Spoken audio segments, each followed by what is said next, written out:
Olá pessoal, tudo bem? Estou aqui mais uma vez trazendo algumas informações bem legais, interessantes. Hoje eu vou fazer um vídeo aqui contando um pouquinho, separei aqui algumas informações super interessantes sobre a história da ozonioterapia, exatamente para a gente tentar acompanhar ao longo dos anos o que aconteceu até por volta ali da década de 80, mais ou menos.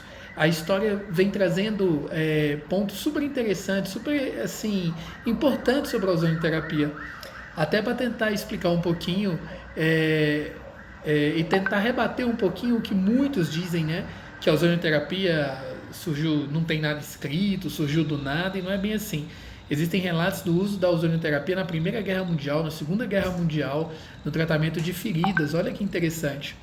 Então, olha só.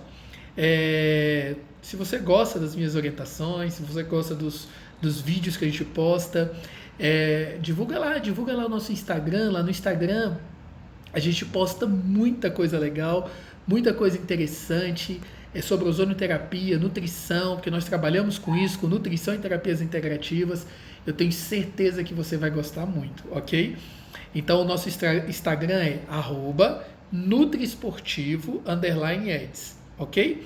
Lá no nosso canal, aqui no nosso canal, né, para quem quiser divulgar, tá lá Terapeuta Integrativo, Eds, e a nossa intenção é propagar conhecimento, ok? Então olha só, pessoal, meu nome é Eds Júnior, terapeuta integrativo, nutricionista clínico esportivo, coach, professor, estou aqui para te ajudar, ok? Então olha só que coisa legal. Vou começar aqui.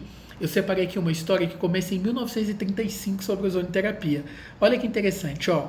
Erwin Pyrer, importante cirurgião australiano, professor em Leipzig, experimentou o tratamento com ozônio com os seus dentistas.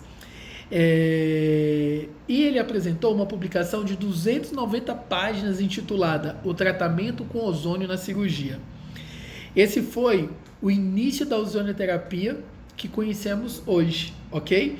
Tem um detalhe aqui super interessante nessa história que diz assim, ó, a ausência de materiais adequados e resistentes à oxidação, como plástico para aplicação local de ozônio em feridas ou insuflação retal com gás, tornava sua utilização complicada. Eu estou falando de 1935, tá? Razão pela qual foi esquecida durante algum tempo. Aí olha que interessante, pulando para 1840, o gás ozônio ele foi descoberto por um pesquisador alemão, Dr. Christian Fritzsche, que observou um odor característico quanto à oxigenação, quando o oxigênio era submetido a uma descarga elétrica e pela frequência sistemática com que isso ocorria, e chamou de ozen, que em grego significa aquilo que cheira. É muito interessante isso, porque hoje nós produzimos ozônio medicinal através de um gerador. Então nós temos ali uma bala de oxigênio, onde ele dispensa oxigênio, ele vai entrar por esse gerador, ali é feita uma descarga elétrica e nós temos a junção das três moléculas de O, de oxigênio. Então agora nós deixamos de ter ali o O2 e passamos a ter o O3. E aí ele tem duas diferenças bem características. Primeiro, o odor, que o oxigênio não tem cheiro, o ozônio tem um cheiro muito característico, e aí a gente vê a história contando em 1840. E o oxigênio, ele não degrada o látex. O ozônio, quando nós colocamos o gás ozônio ali diante da superfície de um látex, ele degrada o látex rapidamente. É bem interessante, né? E aí a gente avança para 1857. Olha que legal. O físico Dr. Werner von Siemens desenvolveu o gerador de alta frequência, aparelho que forma o gás ozônio em átomos de oxigênio por meio de descarga elétrica, explicando o que a gente acabou de falar para vocês aqui sobre como geramos esse oxigênio, esse ozônio medicinal. Aí dando um salto lá para 1975, olha a história que legal. No Brasil, o médico Heinz Conrad iniciou a prática em sua clínica em São Paulo e com ela trabalhava até hoje.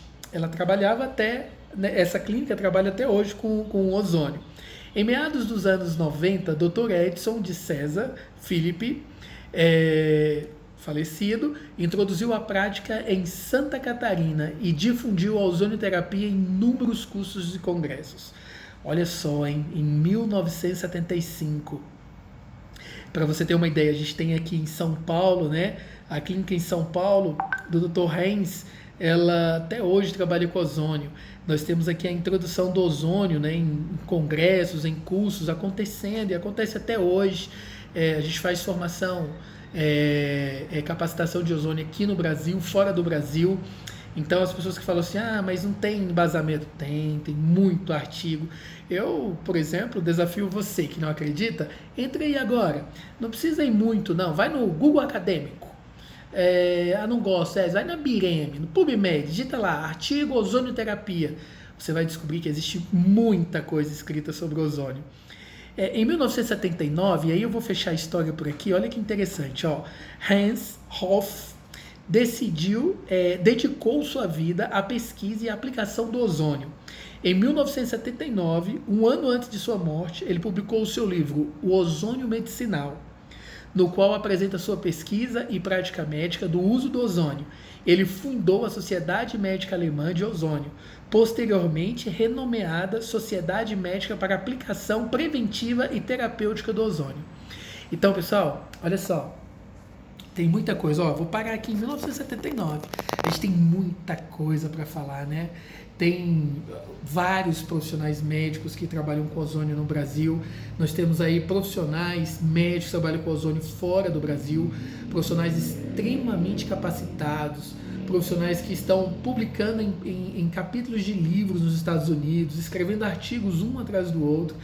Então, olha só, já não dá mais, né, para ficar defendendo essa coisa de que ozônio não tem comprovação científica, isso não é verdade.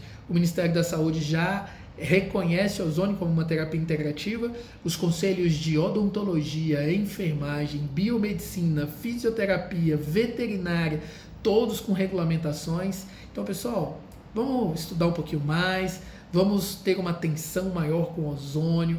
O ozônio trata mais de 260 patologias, os nossos resultados na clínica são fantásticos, terapias para doenças diversas.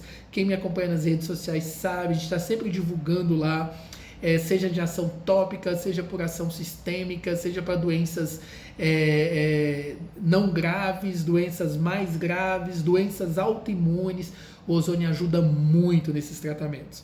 Fica aí a dica, peço desculpa por possíveis falhas na leitura aqui da história, mas a ideia é essa, contar um pouquinho da história, divulgar um pouquinho mais a ozonioterapia e como ela se aplica nas diversas áreas da saúde, e estamos aí, ok?